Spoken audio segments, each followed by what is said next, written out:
am Andra Lafferty, Executive Director of the Traditional Values Coalition.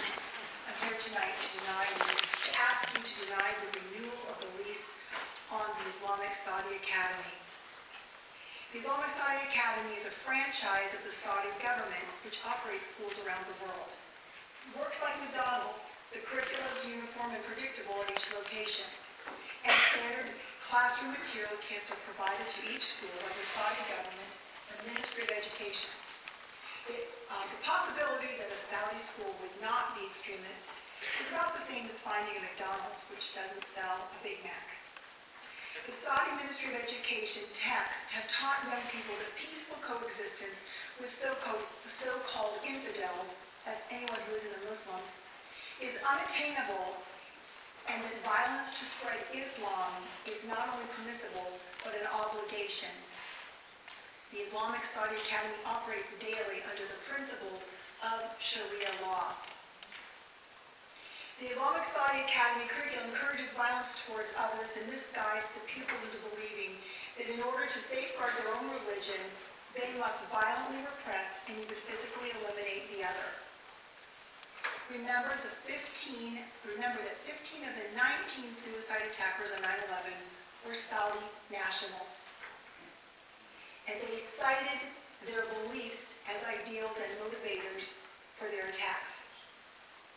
The Saudi government has consistently refused to provide information about what is being taught at the school that is operated on county property, taxpayer property that you have oversight over. After the International Commission on Religious Freedom released copies of textbooks used in schools, we found that they proved that they advocate, the ISA has curriculum that advocates violent jihad with particular emphasis on violence against Jews, and the Saudis promised to replace these textbooks and fix things, but they still haven't. They only allow experts to look at the curriculum. I've previously shown you the diagrams which demonstrate exactly. They taught children how to cut off the hands or feet of people. This was in 9th grade curriculum. Why is it not in there anymore? Oops, they got caught. No thanks to the Board of Supervisors here in Fairfax County.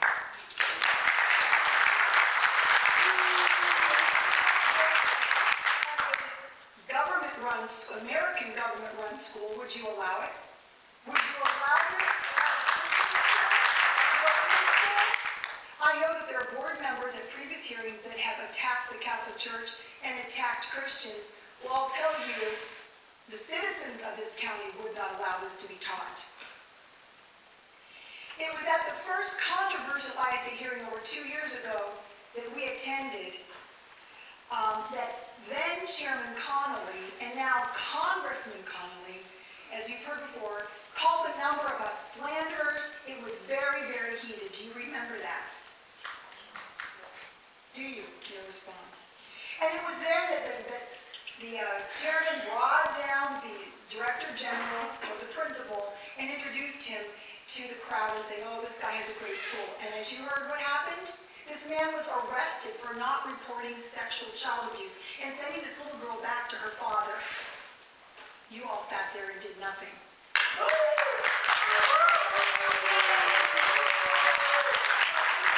Law in action in America and in your county, my county, Fairfax County. As a mother of a small child, I am sickened and appalled by this. Do you care about that?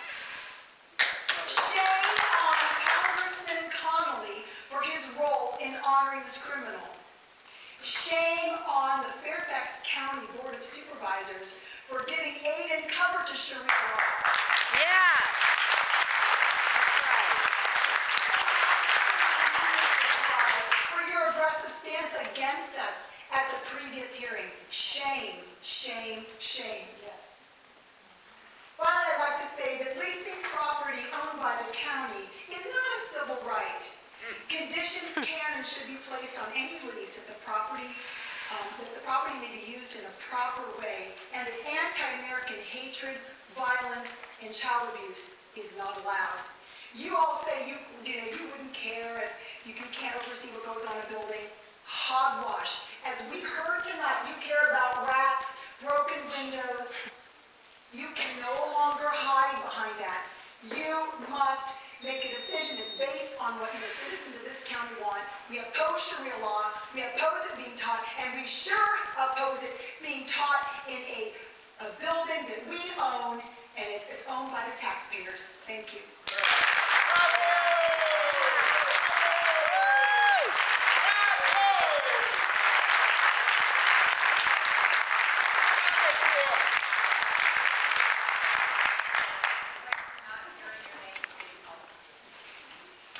John Cosgrove, to be followed by Nina Shea, to be followed by Robert Petrusak, and Diane Salter Joseph.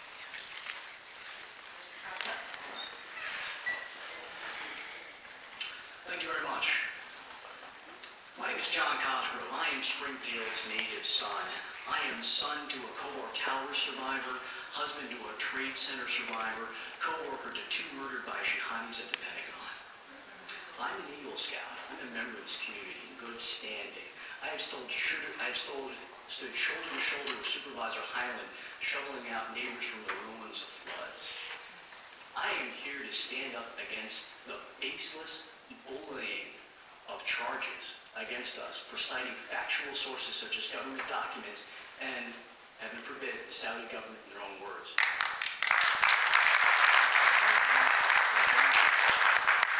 Especially because I remember the last time Supervisor Brosh, if you attempt to say slander or equate anything in a Catholic program, if you want to say that that's similar to what you might find in the Saudi curriculum, support your accusation with facts or leave it be.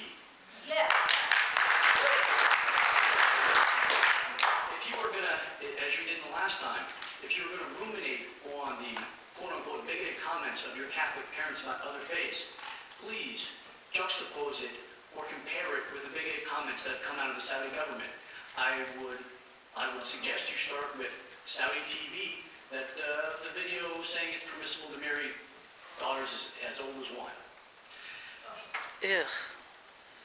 What I would like to do is very quickly ask the county in a public forum if the same Fahim Darab who works on the county board of planning and zoning is the same Fahim Darab who sponsored the September 18th, 2009 Al-Quds Day rally in Washington, D.C.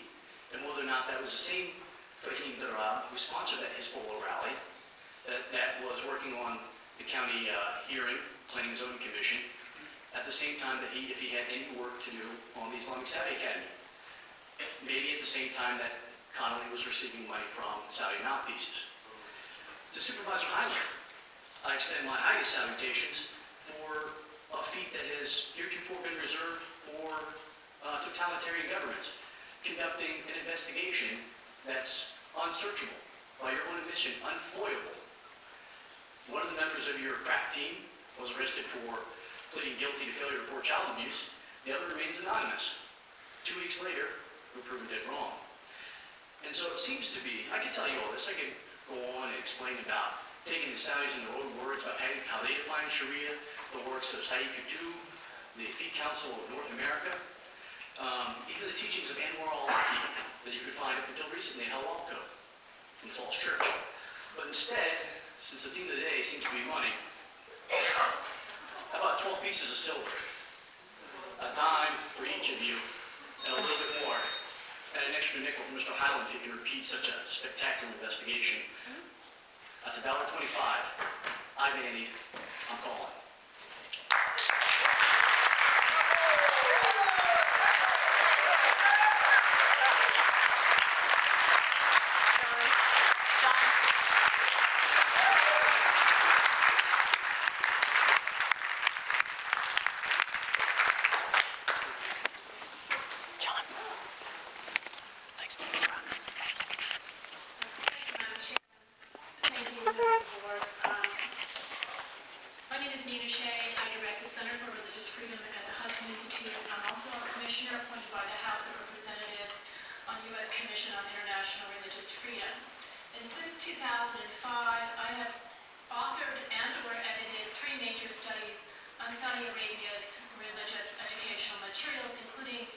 the Islamic Studies textbooks used at the Islamic Saudi Academy, the only school in America run by the Saudi government.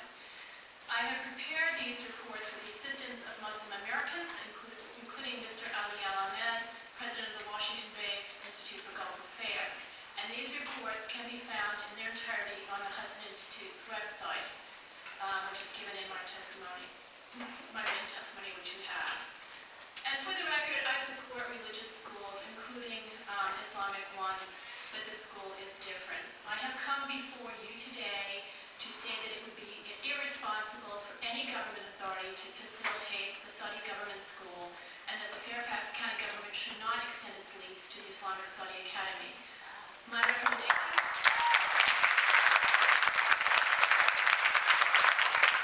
based on the facts that one, until 2 years ago, and it's well documented, ISA used extremist Saudi religious textbooks that called for the murder of members of certain groups for religious reasons and advocated militant jihad. 2, due to the school's lack of transparency, we do not know what it is currently teaching in its religious courses. And 3, for the above 2 reasons and others, the Academy's accreditation is currently up in the air, and the accrediting agency has demanded that the Islamic study curriculums be put in writing so it can be verified.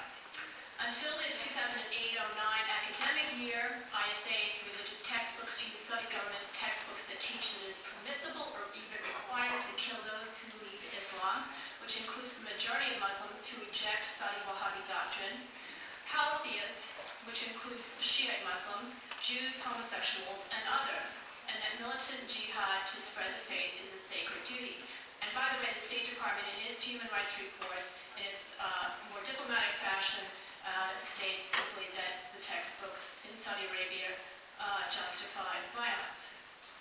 For the school year beginning in the fall of 2008, after my reports and those of the Gulf Institute, USERF, and others demonstrated the extreme miscontent of Islamic Studies textbooks, ISA began using Saudi textbooks in its Islamic Studies curriculum that were heavily redacted, as well as other material that is not publicly known. So we are left wondering what exactly is the Islamic Saudi Academy now teaching in its Islamic Studies textbooks. And the accrediting agency, whose past accreditation of the Academy from almost 5 years ago is prominently advertised on the ISA websites, is wondering that as well. They find the ISA, and I quote, in violation of 5 of 7 standards, and because of this, did not make an accreditation status recommendation and assessment earlier this year. Okay, I'd just like to say that, wind up by saying that after a 3-day visit, the accrediting agency specifically stated that the Islamic Studies curriculum appeared to be in violation of most of the standards, 5 of 7 standards of the Advanced Ed accrediting program. And my written testimony has the facts that the special review team was not able to meet with the Director General on 3 days of the visit. They were not able to meet with the complete board. Much of the data, quote, much of the data information was not readily available or current. Quote, school leadership employed legal counsel to be on site during the teacher interviews. Quote, the special review team requested samples of student writing, which were submitted after screening by the principal and director of education. And it concluded, quote, they represent a lack of transparency in the operation and leadership of the school.